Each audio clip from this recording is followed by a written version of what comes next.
ಓಂ ಗುರುಭ್ಯೋ ನಮಃ. ಹರಿ ಓಂ ಹರಿ.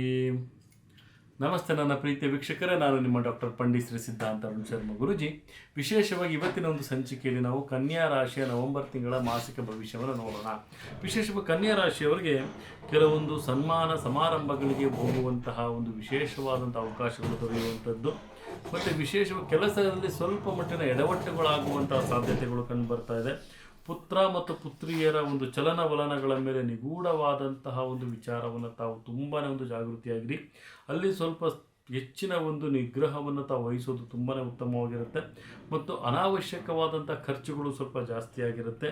ಮತ್ತು ವಿವೇಚನೆಗಳು ಉತ್ತಮವಾದಂಥ ಬೆಳವಣಿಗೆಗಾಗಿ ಸ್ವಲ್ಪ ತಾವು ಯೋಚನೆಯನ್ನು ಮಾಡೋದು ತುಂಬಾ ಅಭಿವೃದ್ಧಿದಾಯಕವಾಗಿರುತ್ತೆ. ಇಲ್ಲಿ ವಿಶೇಷವಾಗಿ ತಮ್ಮ ಒಂದು ಕೌಟುಂಬಿಕ ಜೀವನದಲ್ಲಿ ಹೆಚ್ಚಿನ ಲಾಭವನ್ನು ಪಡ್ಕೊಳ್ಬೇಕು ಮತ್ತು ಆರ್ಥಿಕತೆಯ ಒಂದು ಬೆಳವಣಿಗೆಯನ್ನು ತೆಗೆದುಕೊಳ್ಬೇಕು ಮತ್ತು ತಮ್ಮ ಒಂದು ಜೀವನದ ಮೌಲ್ಯಗಳ ಬಗ್ಗೆ ಹೆಚ್ಚಿನ ಒಂದು ಗಮನವನ್ನು ಕೊಡೋದು ತುಂಬಾ ಉತ್ತಮವಾಗಿರುತ್ತೆ. ಇದೇ ರೀತಿ ನಮ್ಮ ಒಂದು ವಿಶೇಷವಾದಂತಹ ಬೆಳವಣಿಗೆಯನ್ನು ತಾವಿಲ್ಲಿ ಮಾಡಬೇಕಂದ್ರೆ ನಮ್ಮ ಒಂದು ಚಾನಲನ್ನು ತಾವು ಸಬ್ಸ್ಕ್ರೈಬನ್ನು ಮಾಡಿಕೊಳ್ಳಿ. ಪ್ರತಿಯೊಂದು ವಿಚಾರಗಳು ತಮಗೆ ಬೆಲ್ ಐಕಾನ್ ಒತ್ತುವುದರ ಮುಖಾಂತರವಾಗಿ ತಮಗೆ ಬರುತ್ತೆ. ಆದಷ್ಟು ಸಹಿತ ಕನ್ಯಾ ರಾಶಿಯವರು ವಿಶೇಷವಾಗಿ ಈ ಒಂದು ಮಾಸದಲ್ಲಿ 8 ಅನ್ನುವಂಥ ಸಂಖ್ಯೆಯನ್ನು ತಾವು ಧಾರಣೆಯನ್ನು ಮಾಡಿಕೊಳ್ಳೋದು ತುಂಬಾ ಉತ್ತಮವಾಗಿರುತ್ತೆ. ಈ ಒಂದು ಮಾಸದಲ್ಲಿ ಸಾಧ್ಯವಾದಷ್ಟು ಹನುಮನ ಒಂದು ಆರಾಧನೆಯನ್ನು ಮಾಡೋದು ತುಂಬಾ ಉತ್ತಮವಾಗಿರುತ್ತೆ.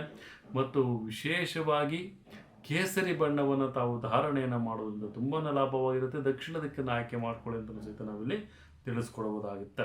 ಇದಾಗಿತ್ತು ಈ ಒಂದು ಕನ್ಯಾ ರಾಶಿಯ ನವೆಂಬರ್ ತಿಂಗಳ ಮಾಸಿಕ ಭವಿಷ್ಯ. ಇದೇ ರೀತಿ ನಮ್ಮ ಚಾನಲ್ನ ಲೈಕ್ ಮಾಡಿ, ಶೇರ್ ಮಾಡಿ, ಕಮೆಂಟ್ ಮಾಡಿ ಅಂತಲೂ ಸಹಿತ ಹೇಳ್ತಾ, ನನ್ನ ತಾಯಿ ಜಗನ್ಮಾತೆ ಶ್ರೀ ಕೊಲ್ಲೂರು ಮೂಕಾಂಬಿಕಾದೇವಿ ಪ್ರತಿಯೊಬ್ಬರಿಗೂ ಸಹಿತ ಆರೋಗ್ಯ ಆಯಸ್ಸು ಸಂಪತ್ತು ಕೊಟ್ಟು ಕಾಪಾಡಲಿ ಅಂತ ಹೇಳ್ತಾ, ಸರ್ವೇ ಜನ ಸುಖಿನೋ ಭವಂತು, ಸರ್ವ ಮಂಗಳಾನಿ ಭವಂತು.